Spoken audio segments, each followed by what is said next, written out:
No, thank you for being here. This is a marvelous time of year. It's the season where we celebrate the birth of Christ.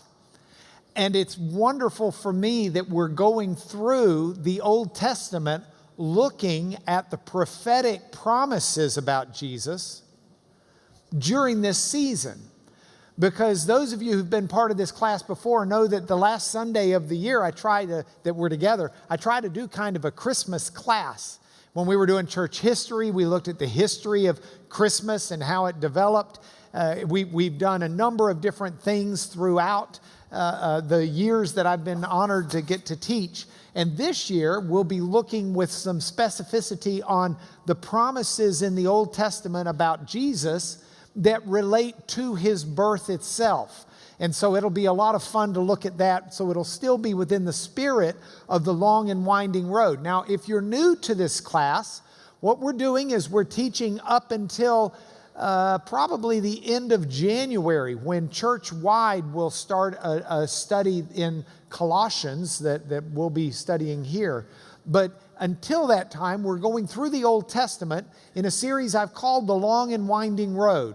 It's a series about ways that we see Jesus in the Old Testament, either by direct prophecies, where God said, I'm going to do this, or through prophetic stories, where the story that unfolds is a story about Jesus.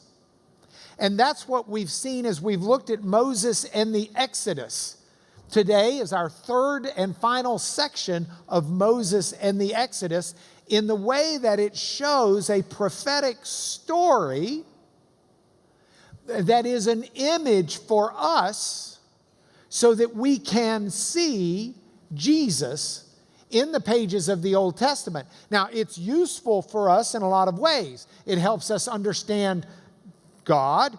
It helps affirm our faith, because it really is remarkable how prophetic those words are and how we can see that in the life, death, and work and ministry and resurrection of Jesus. But it's also important because it helps us understand the New Testament better. Because the experiences of Jesus are experiences in the Gospels that are unfolding the prophetic stories that we find in the Old Testament. Nowhere is that more apparent for me than in the story of Moses and the Ten Commandments. Now, I want to make sure we're all on the same page, but I don't want to be redundant. I don't have a lot of extra time, so we're going to do the review part of this really fast. If you find it's not making sense to you, then you can go back and watch it through the wonders of our internet team. By the way, we were late to the party yesterday and hated that, but coinciding with the start of the party was the funeral service for Edward Fudge. And he was a friend of this class, and it was neat to get to be a part of the funeral in two different ways. One is I got to speak at the funeral, and that was an honor. Edward had written his funeral out ahead of time and had specified who would be speaking and all, and that was a real treasure and a real honor. But the second way we got to be a part, and it's is for the family remembrances at the end. Edward's son Jeremy, who's a lawyer up in Dallas, took video clips from his father's life and said Dad would want to get to speak at his own funeral. He said, so I'm going to take these video clips and I'll just play them for you. And these are 7 different vignettes that speak about Edward and his life. And the first would be Edward greeting you. Your wife's in Branson, Missouri, and you came to class anyway. Kudos to you, Hank. You could have skipped today and no one would have known. Instead, you're here and Miss Carolyn's out partying in Branson. Another way that you were present and that I was present is in those video clips. It started out with one where Edward just welcomed everyone, and he said he was speaking somewhere, and he said, I'm really glad y'all showed up today. If y'all had not been here and it had just been me, it would have been pretty embarrassing. And that's the way they started out the family remembrances for the funeral. And after that, there were 6 more clips, but 2 of the clips came from Edward in this class. And so because of our video team and our internet team and our switchboard sound team and all of you people who work so hard, you made a real difference and you were present at Edward's funeral yesterday in a really neat way.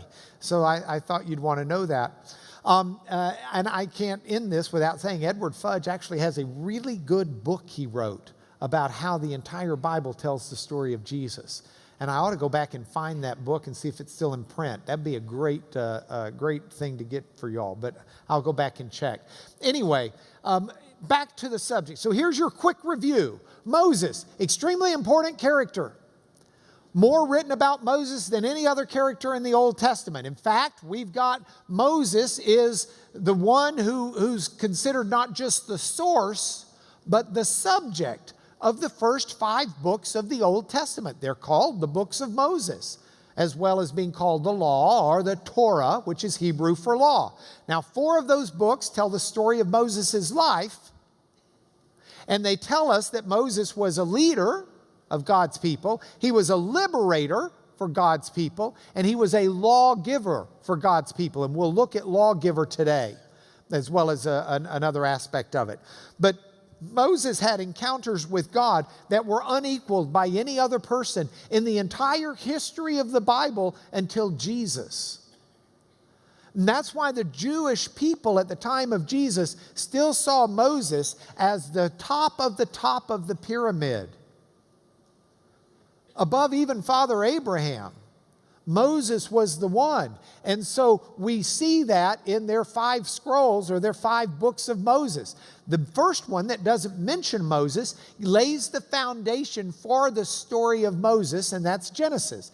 Exodus gives the story about Moses leading the people on their exodus out of Egypt. The third book is Leviticus, comes from the word Levite, because that's the book that gives the rules and instructions for living that the Levites needed for themselves and to teach others.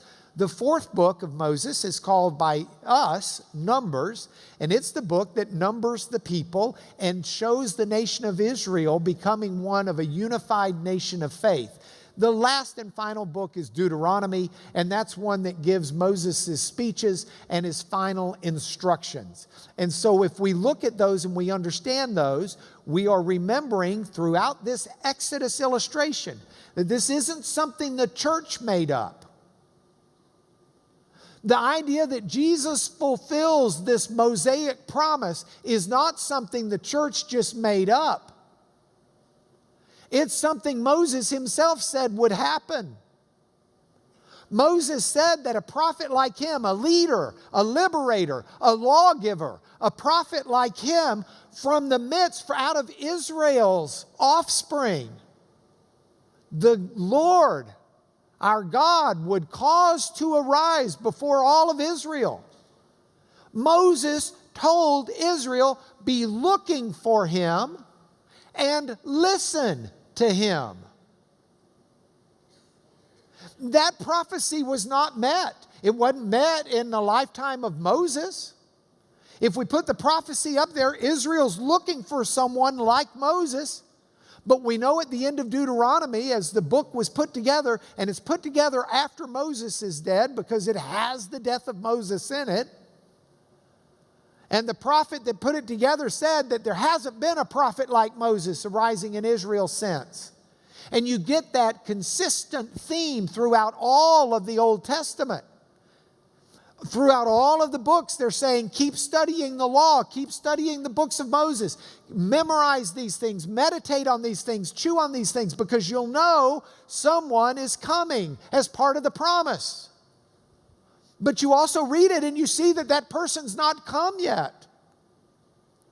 And so you're hanging on for that. And you can read all of those books, but they don't give you the person, they give you photographs and stories of who the person's going to be so that you, Israel, and us would recognize the Messiah. This is why Jesus told the people, you got no excuse for not knowing me. He says, Moses talked about me. Moses told you about me. Moses lived stories that illustrate me. And Moses, as great as he was, could not be the Messiah for the people. Because Moses was a sinful human. Heavens. He can't even, when God calls him, he doesn't even honor the call of God until God makes his point with the stick. Moses, God tells him, speak to the rock the second time for water to come out. Moses can't keep the law of God. He can't even keep the instructions of God. Moses makes lots of mistakes. He's not sinless. Moses cannot solve the problems that are given in that very first book that gives the foundations for the Moses story. For all that Moses was, for all that Moses did, Moses could never solve the problem of Eden. Giving us the law can't solve the problem of Eden. The problem of Eden has been set up. It's that man and woman are made to be in a relationship with God. But because of disobedience, we live in rebellion to God. Think about it with your kids. You had to teach your kids to obey, didn't you? How many of you ever had to teach your kids to disobey? That come by that pretty natural. I want to teach you how to lie. You don't have to teach them that. You got to teach them not to. Let me teach you how to be rebellious. You don't got to teach them that. I want to teach you to be terrible. No, that comes at 2. You don't have to teach them. You got to teach them through it. I mean, disobedience is a bondage. It's a slavery that we're born into. Now, the solution's got to be from God. God made the promise that he would be the solution. He said, from the seed of woman will come a single male who will solve the problem that Satan has started. And that solution is given in that book of Genesis, that it's not just through the offspring of woman, but it's going to be through the seed of Abraham, through the seed of Isaac, and through the seed of Jacob. And that hadn't happened yet by the time Moses is dead, or even afterwards as those books are put together. Moses didn't solve the problem of sin. Paul will say to the Galatians, law was never going to solve the problem of sin. One of the reasons we got law is so that we would understand the problem of sin. Now all of a sudden you've been told to love the Lord your God with all your heart, soul, and might. Well, how many of you have done that today? Now you're being told to love your neighbor as yourself. How many of you have done that today? I mean, what the law does is it shows us how desperately we need a solution to sin because we truly are enslaved to it. And Moses isn't going to solve that problem. But in Jesus, we have the solution. And some people caught on real quick. Not fully, but real quick. The Apostle Philip, he goes to find his cousin Nathaniel. And he says to him, we found him of whom Moses in the law and also the prophets wrote, Jesus of Nazareth, the son of Joseph. Nathanael's reply is, could anything good come out of Nazareth? It's like it was, think of Nazareth like, I don't want to say College Station. I'd say Austin. Could anything good come out of Nazareth? There is a Bible translation called the Cotton Patch Version that a fellow wrote for his PhD in Greek. and he translated the Greek New Testament into Georgian farmer dialect. So Jerusalem is Atlanta. Okay? But in this passage it says, hey, you ever heard of anything useful coming out of Valdosta? That's Nazareth. And that's the thrust of this, is we finally found the person we've been looking for over 1,000 years.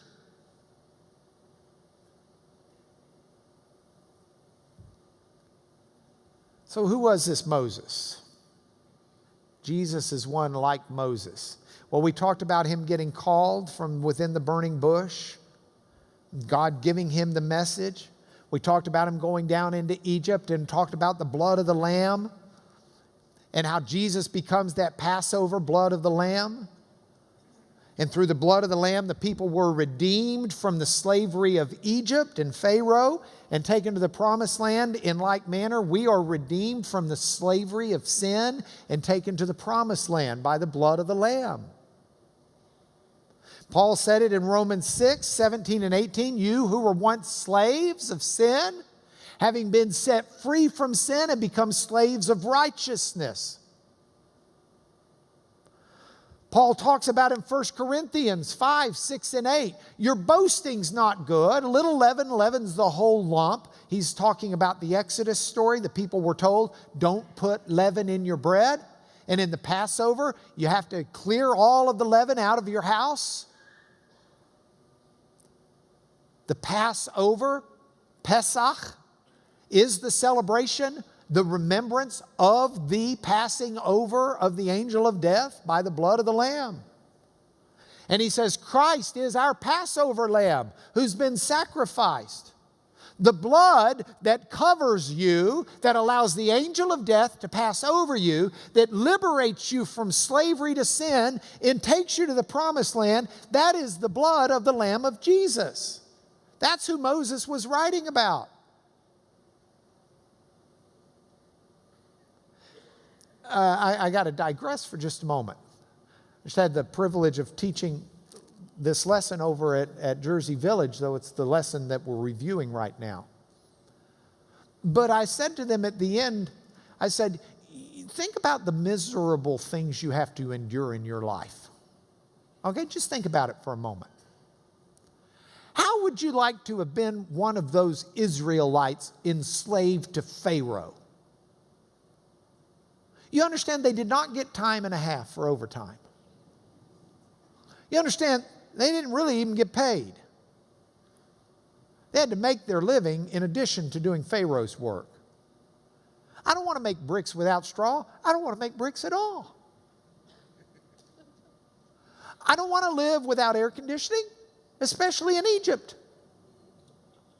I don't want to be told that I've got to leave my house of 400 years to go haul out in the wilderness, carrying everything, where I don't have enough water, where I don't have enough food. And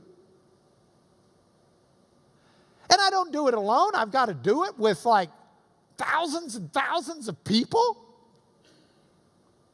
Because you know your tent's going to be pitched next to someone who's going to drive you crazy. Mainly because you're driving them crazy.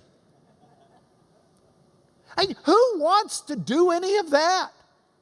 The Israelites were not having a lot of fun. They were, oh God, this is horrible. At least by the Nile we had leeks and onions.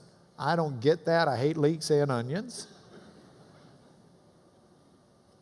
But they're whining and moaning. Who wants to do that? Who wants to be scared witless because Pharaoh's army's coming down on you and your whole way out is blocked by the Reed Sea? Who really wants to sit at the foot of some mountain while Moses is up there with all the lightning and thunder, wondering if he's ever going to come back? Who wants to deal with this scary God that you don't really know? I mean, it's not a lot of fun, right? If you were there, it would not be a lot of fun. But let me ask you this. What if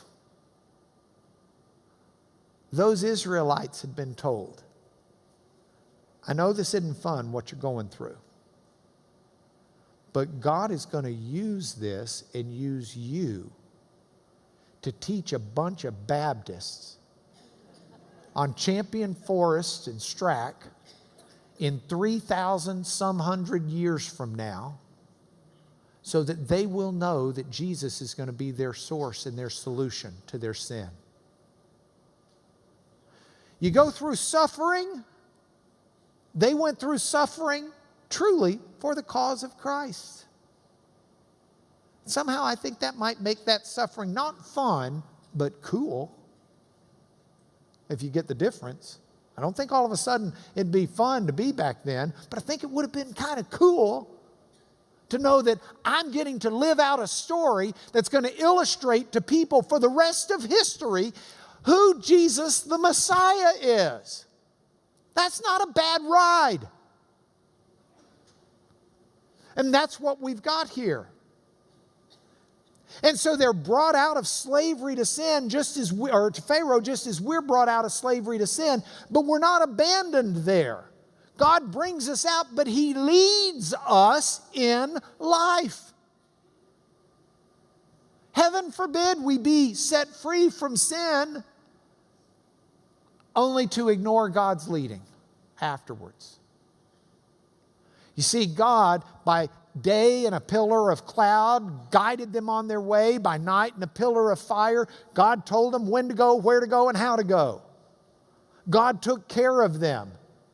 And all of this they did taking Joseph's bones from 400 years earlier. Go dig up some bones from the early 1600s and you can see what it looked like. Why? Because it shows the link.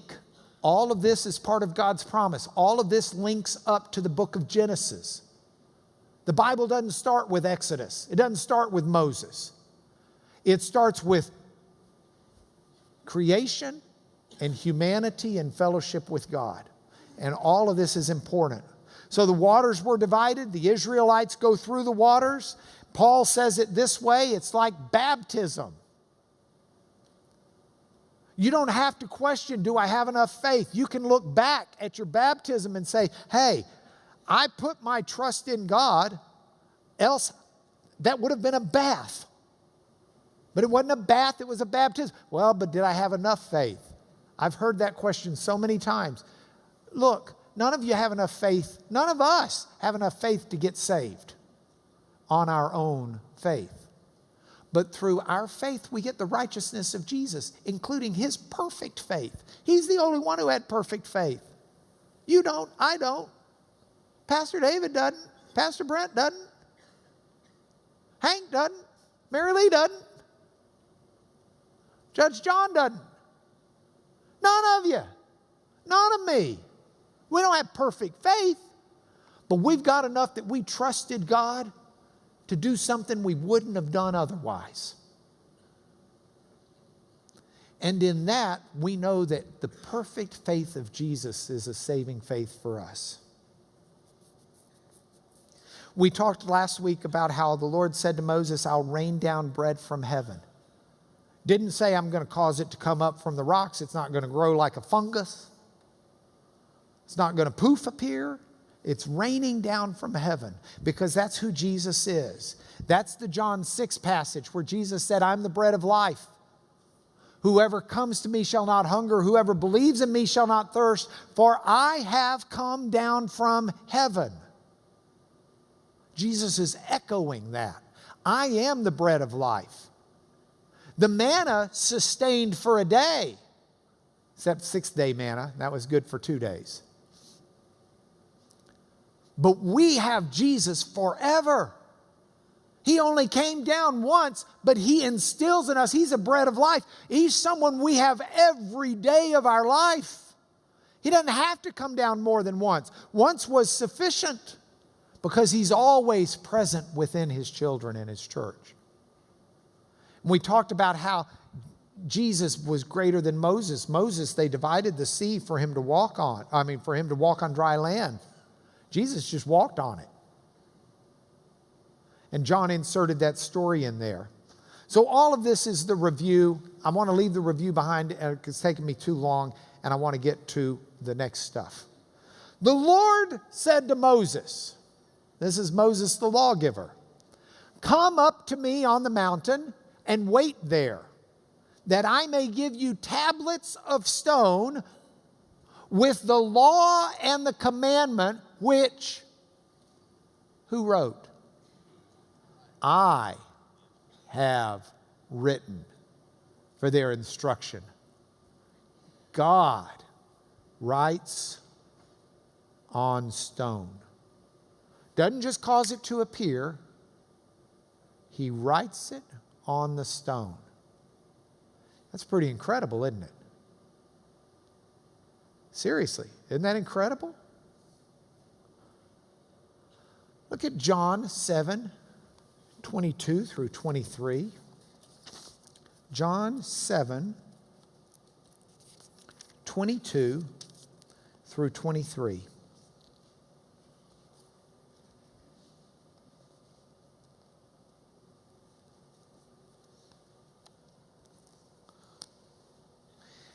Jesus has healed a man on the Sabbath, and it's got the people all upset because he seems to have violated the law of Moses. So they're ready to stone Jesus over it. Jesus said, "I did one work, and you all marvel at it." It was a miracle. "Moses gave you circumcision." Not that it's from Moses. It actually was given to Abraham. It predates Moses. "And you circumcise a man on the Sabbath. If on the Sabbath a man receives circumcision, so that the law of Moses may not be broken, are you angry with me because on the Sabbath I made a man's whole body well? Do not judge by appearances. Judge with right judgment." The people were all upset because Jesus seemed to transgress the law of Moses. Now, when you read John, it's really interesting how it's put together. There is a passage in John 8 that comes on the heels of this. And the passage in John 8 is one that the oldest manuscripts don't seem to indicate it was there. But it is so old that we can't figure out when it first came in, and it certainly is there in the prophetic scriptures. Now, does that mean that it wasn't in the first version of John he wrote, and it was in subsequent writings, and it was integrated in? We don't know. But it's an amazing story that is absolutely consistent with the Gospels and the teaching of Jesus. And I think the church has rightly put it in there. You'll see in the English Standard Version, it says up at the top, the earliest manuscripts don't include John 7:53 to 8:11. And one reason scholars don't typically think that it was in the original is because it just seems to be wildly inserted into a story. And if you take it out, the whole narrative reads consistent. So it's a story that's inserted within a story that it wouldn't be otherwise. If you see what's in front of it, for example, it's what I just read about, and how Jesus continues at this festival to talk about these things, and there's division among the people about who Jesus is, and he talks about how he's living water, et cetera, and they send a lawyer to Jesus, Nicodemus, and says, "Does our law," or Nicodemus says to the people, "Does our law judge a man without first giving him a hearing and learning what he does?" And they said, "Oh, are you from Galilee too? No prophet comes from Galilee." And then, if you ignore the story in the middle, you get to this, and Jesus again spoke to them, saying, "I'm the light of the world." So it makes sense if you take the story out. It reads consistent. You following me? But I want to tell you something. I still think the story belongs right there in the middle, where it sticks out like a sore thumb. Because it only sticks out like a sore thumb if you don't understand the story. if you understand the story, it makes great sense. To understand the story, you need to see Jesus in the Old Testament. Look at the story that authorities recognize aren't in the oldest manuscripts. Early in the morning, Jesus comes to the temple, and all the people came to him, and he sat down and he taught them. Now the scribes and the Pharisees, they brought a woman who'd been caught in adultery. That's not quite in focus, is it? There we go. And placing her in the midst, they said to Jesus, "Teacher, this woman's been caught in the act of adultery." Now, in the law, Moses commanded us to stone such women. You got it? What do you say? They said this to test him, that they might have some charge to bring against him, figuring Jesus wouldn't endorse Moses. Jesus bent down and wrote with his finger on the ground. What did he write? John doesn't tell us. Oh, some scholars speculate he was writing their sins. Some scholars speculate he was writing any number of different things. I think if what he was writing was important, John would have told us. It's not what he was writing, it's that he was writing. With his finger on the ground up rock.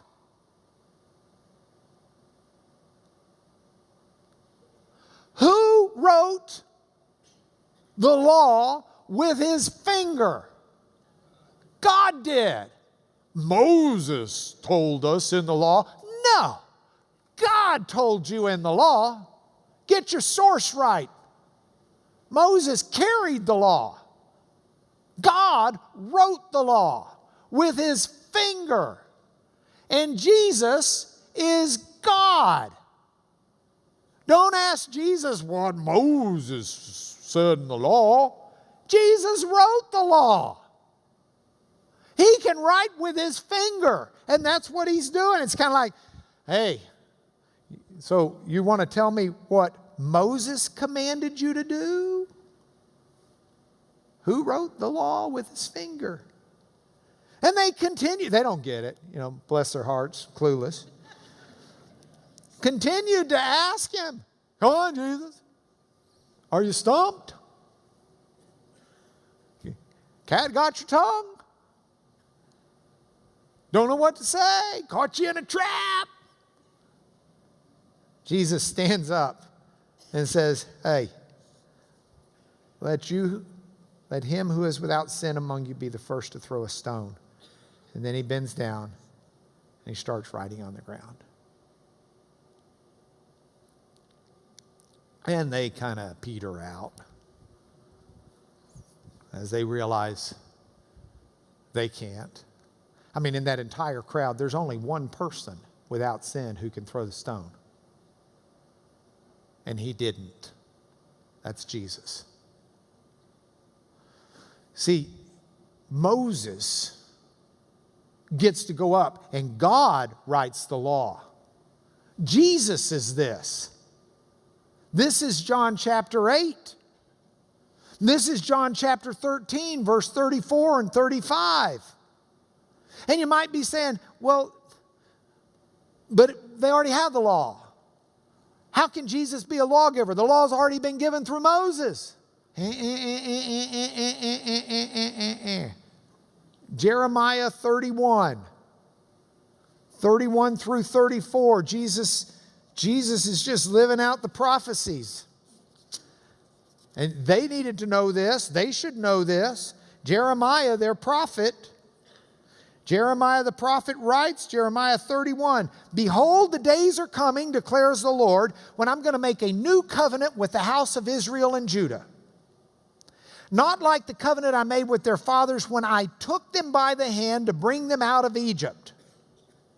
the covenant they broke. This is the covenant I'll make with the house of Israel. I will put my law within them, and I will write it on their hearts. The God who writes the law will write it on their hearts, and I will be their God, and they will be my people. No longer shall each one teach his neighbor and his brother, saying, know the Lord. They're going to know me, from the least to the greatest, and I will forgive their iniquity, and I will remember their sin no more. God will write his law on our hearts. Jesus is the lawgiver. Jesus is in your heart if you know God. You have the lawgiver in your heart. Now, in the process of this, as we go back to the PowerPoint and we go back through the Exodus, in the process of this, they go out and Moses tells them, I want you to make God says to Moses, I want you to make a sanctuary so that I may dwell in their midst. And so Moses constructs it, and God says, and I want you to make it exactly the way I tell you. And God proceeds to tell him how to make the sanctuary, the tabernacle, which is really this massive construction of tents. And it's in the holiest of holies where the Ark of the Covenant will be. And there's a place for an altar for sacrifice. And this is where God's going to dwell with the people. And God, once they make it, God descends on it in smoke and fire, and they can't even go in it. And the holiest of holies, only the high priest gets to go in once a year on the Day of Atonement. But this is where God dwells with the people. And when the glory of God, the Shekinah glory of God would lift up from the tabernacle and move, the people would take it all down and haul it to wherever God was going. And this is the dwelling place. The tabernacle is where God would meet those people who he had chosen and pulled out of slavery with the promised land in their future. You with me? And I say that because of John 1:14.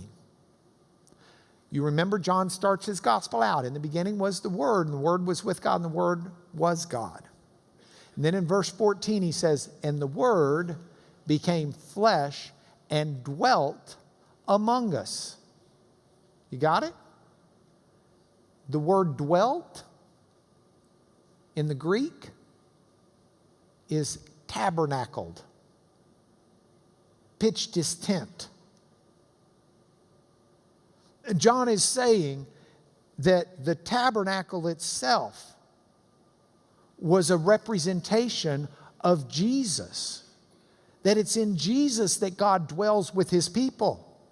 Jesus is where God dwells in our midst. Jesus is where heaven meets the people. And when Jesus moves, we follow him. And we take our direction from him. And when we see Jesus, we're seeing the glory of God. Jesus is God dwelling with humanity. Jesus is the tabernacle. And so you've got passages like Exodus 25:17, which tells them as part of the tabernacle that they're supposed to make something pretty cool. Exodus 25:17. This is describing how they're going to make the Ark of the Covenant. And the Ark of the Covenant is going to have a mercy seat of pure gold. It's got angels, cherubs on top of it. And this mercy seat goes on top of the ark. There I will meet with you from above the mercy seat on the ark of the testimony. There I'll meet with you. There I'll speak with you about all that I'll give you in commandment for the people of Israel. It's this mercy seat. It's this, the Ark of the Covenant. Let's zoom back for a moment. The Ark of the Covenant, you all have seen this. It's on Raiders of the Lost Ark. The Ark of the Covenant has got these cherubs that have their wings that almost touch. That's your cherub. I'm not sure you knew what they look like. Now you do. Pretty sure I'm like the graphic artist for the Lord. Okay? You've got the mercy seat, and the mercy seat is pure gold. And it's on the mercy seat that the priest would come and sprinkle the blood of the sacrifices for the people. So it gets the blood of the sacrifice on the Day of Atonement, on Yom Kippur. In the Old Testament, the Day of Atonement today is celebrated differently by Jews, but you go back to the Old Testament, the Day of Atonement is celebrated, if celebration's the right word, it's honored, maybe a better word, by taking a sacrificed lamb and sprinkling the blood and saying that that will be what God sees. God will meet His people and speak to His people through the mercy seat.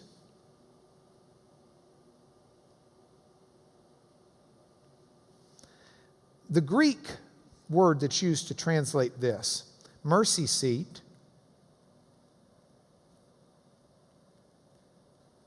in Greek is this word hilasterion.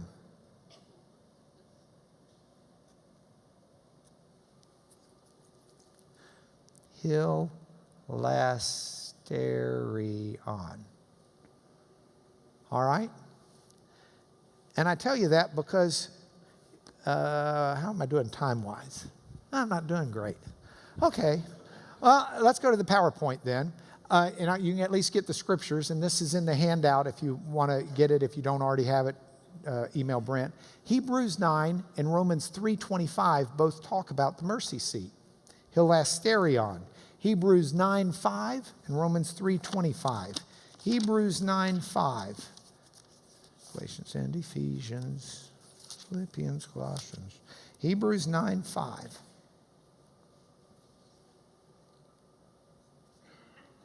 He's talking about the first covenant had regulations for worship. A tent was prepared. This is the tabernacle. The first section had the lampstand and the table and the bread of presence. It's called the holy place. Behind this, a second curtain was the most holy place, the Holy of Holies. It had a golden altar of incense and the Ark of the Covenant covered on all sides with gold. There was a golden urn holding manna, Aaron's staff that budded, and the tablets of the covenant.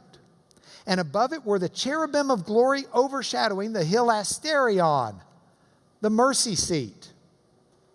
Of these things we cannot now speak in detail. That's all he had time for. Romans 3:25. Romans 3:25, Paul is talking.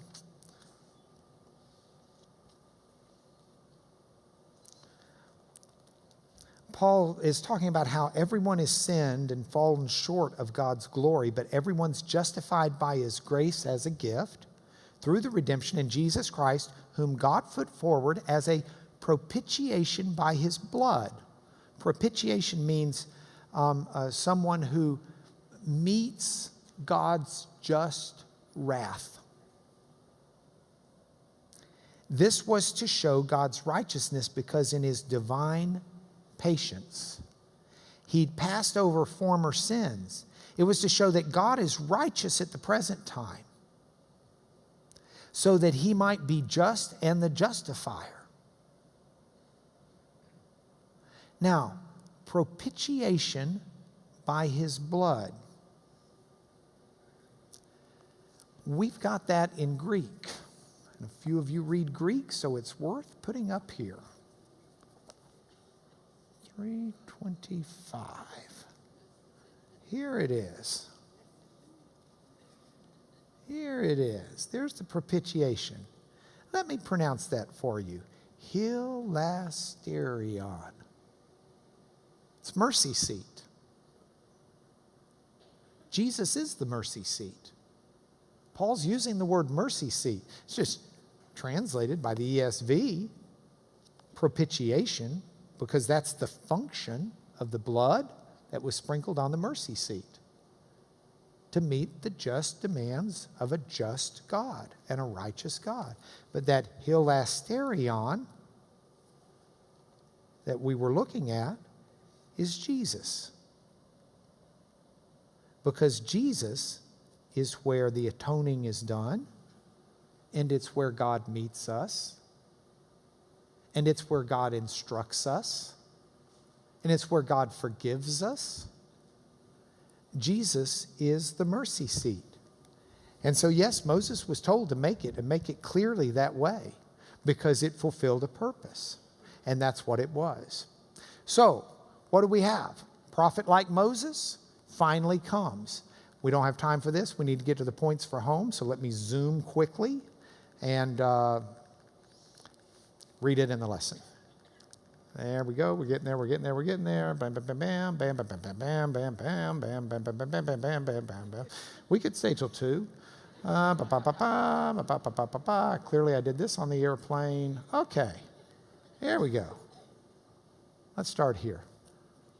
Know the Lord, for I will forgive their iniquity, and I will remember their sin no more. That's what we've got in Jesus. It's been prophesied for thousands of years. It's why the church caught fire and so many Jews met Jesus. It's why 3,000 good Jews became Christians on the very first day of Pentecost church. So I want to know God. I want an intimate relationship with God. Because we've all sinned and fallen short of the glory of God, but we're all justified by His grace as a gift through the redemption that's in Christ Jesus, who's the mercy seat. He's the propitiation. He's the one that makes it right with God. God doesn't have to change His character to love me and to accept me and to be in fellowship with me. I've been forgiven. I've been set free. And it's a marvelous situation. Holy, holy, holy. Don't you love that song we sing?